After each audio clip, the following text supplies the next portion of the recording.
Mufti Pulau Pinang Datuk Seri Wan Salim Wan Muhammad Nur menggesa kerajaan supaya mengarahkan sebuah syarikat pengeluar minuman beralkohol tempatan untuk segera menukar jenama timah beserta gambar pada botol yang digunakan.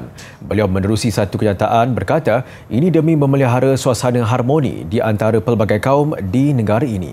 Beliau berkata pihaknya amat kesal dengan iklan yang tular di media sosial beberapa hari lalu menyatakan sejenis whisky buatan tempatan diberi nama timah beserta paparan wajah seorang lelaki berjanggut dan memakai kopiah pada botol minuman berkenaan. Katanya bagi masyarakat Melayu, timah adalah singkatan daripada Fatimah, iaitu nama puteri Nabi Muhammad SAW yang amat dihormati oleh umat Islam.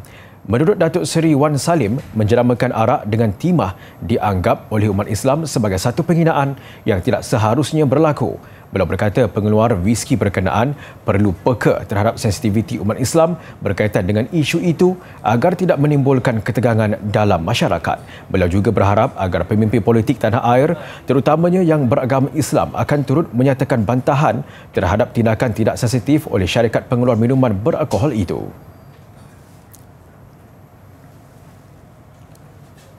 Masih mengenai jualan arak jenama timah, Persatuan Pengguna Pulau Pinang KAP menggesa kerajaan supaya segera mengharamkan penjualan arak jenama timah di negara ini.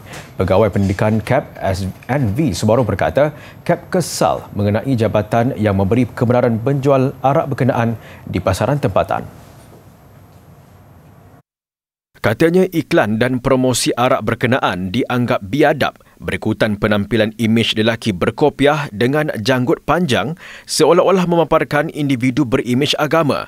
Tambah Subaru, selain kandungan alkohol mencapai sehingga 40%, KAP tidak faham bagaimana pihak kementerian boleh memberi kebenaran menggunakan nama dan gambar yang boleh mencetuskan kemarahan. Menurutnya, nama arak timah itu sendiri dianggap sebagai hasil usaha berterusan dalam sejarah tanah Melayu membawa kepada kemajuan pembangunan negara pada awal abad ke-20.